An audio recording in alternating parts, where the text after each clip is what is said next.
咧問你啊，嗱，今日咧就拆禮物日啦，唔知大家咧收咗咩禮物啦？如果冇嘅唔緊要，聽日咧夜晚嚇自己買俾自己一樣咁開心噶。嗱，尋晚咧 Tracy 就上一條片㗎。嗱，如果大家未睇嘅話咧，記住去睇嚇，睇完記住俾個 like 啦，同埋 share 俾你啲朋友啦。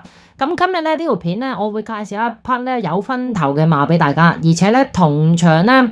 亦都一隻馬殺星震天，講到明咧唔塞車咧就掃硬嘅。嗱，當然啦，大家見到估到啦，食尾糊。當然第10場3班12米。嗱，呢場馬咧有一隻馬咧上一次塞車咧已經講到明咧，今次會補鑊嘅，就係5號呢隻咧原力寶。嗱，呢個原力寶咧上一次咧跑1200米啦，喺個一檔咧完全塞死晒。嗱，雖然咧佢咧今次有對住咧紫荊盛世呢隻馬啦，6號啦，咁上次啊紫荊盛世跑第3，佢係跑第5，咁啊名次上咧佢係輸俾紫荊盛世，但係咧原力寶咧係根本冇跑過，係完全冇跑過嘅呢隻馬，咁所以咧今次會唔會話反先到紫荊盛世咧？其實機會都幾大嘅。嗱，兩隻馬究竟個實力幾高未知嘅，因為咧兩隻馬都係同樣4歲，都係跑過唔多嘅嚇，嗰個里程應該都大把係手。嗱，今次嚟講咧，原力寶咧排過13檔啦。另外啦，佢亦都試咗兩課集，就係12月5號啦，同埋咧呢隻12月18號咧兩課集咧都有啲走勢。嗱，抵唔抵買就見仁見智啦。馬房信息咧就出咗嚟咧，就話上一次輸咗就要補鑊啦。咁當然啦，我自己買咧就好少話買啲咁熱嘅。嗱，同場咧有一匹馬咧，上一次隔夜飛槽好重嚇，消息咧亦都講咧會搏嘅。咁當然啦，有消息唔代表贏硬，都好要咧講求咧臨場嘅際遇。嗱，呢隻馬嘅際遇就差啦。我要講嘅就係1號歲歲有福。呢隻歲歲有福咧連續2仗咧揾麥道朗，前一仗麥道朗咧11月30號咧其實佢就跑咗第2啦。咁啊雖然跑咗第2，但係個賠率咧7點幾倍咧都幾有分頭嘅。咁跟住啦10月20號啦，咁隔夜飛好勁。隔夜飛本身咧佢就係大熱門嚟嘅，臨場因為有幾隻馬落飛嘅關係啦，回到去6.7倍。呢隻歲歲有福咧出閘咧就慢一慢，好啦轉彎啦，咁啊俾啲馬咧帶咗出去，完全蝕位，哇蝕到好似6-7跌咁樣嘅。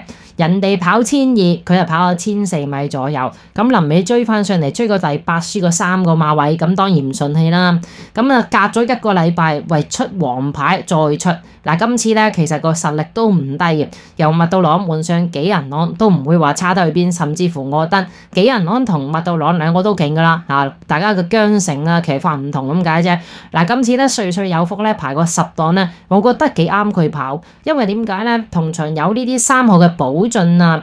哈羅威喺度咧，佢喺前面跟咧，咁啊，所以咧，我覺得咧呢場步速咧都唔會話十分之慢啊。咁啊，歲歲有福咧最好嘅跑法咧就一定係跟喺個二貼望空位置啦，因為呢匹馬咧上季咧已經咧係跑贏呢個1400米，佢自領嘅，但係今季咧好似轉咗個方法咧，佢想玩後上，咁因為點解咧？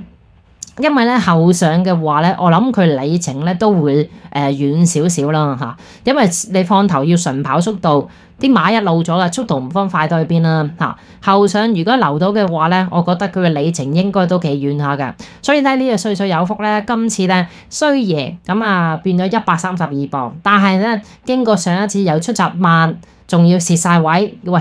輸一樣嘢都夠輸，佢仲要輸足2樣嘢，所以咧急急再出咧補鑊咧，我覺得呢隻歲歲有福咧更加值得買，比起5號呢隻原力寶啊。咁當然啦，呢匹馬咧我自己攞嚟咧會係嗰啲位置連贏過關啦嚇，拖嘅咩啦，原力寶咧一定要拖啦。嗱，另外啦，我覺得咧放頭馬點都要執翻隻寶駿落去，啲寶駿咧其實佢贏馬嗰仗咧1分08秒5咧係好快嘅時間嚟㗎，咁今次咧我相信咧佢都非常即係好容易放得出啦。呢隻馬同埋原力寶都值得拖啦。另外多2隻嘅嚇，例如嗰啲4號仍然威風啊，6號紫荊盛世咧，我覺得拖到呢啲點都起碼啦中到一注啦嚇。所以咧歲歲有福咧，而家暫時有11倍啦。我估計臨場咧就算落飛都唔會太過熱，因為咧有仍然威風啊、原力寶啊、紫荊盛世呢啲馬咧都好有機會落飛嚇。咁我今日嘅心水推介就係尾場呢隻馬，咁希望幫到大家手。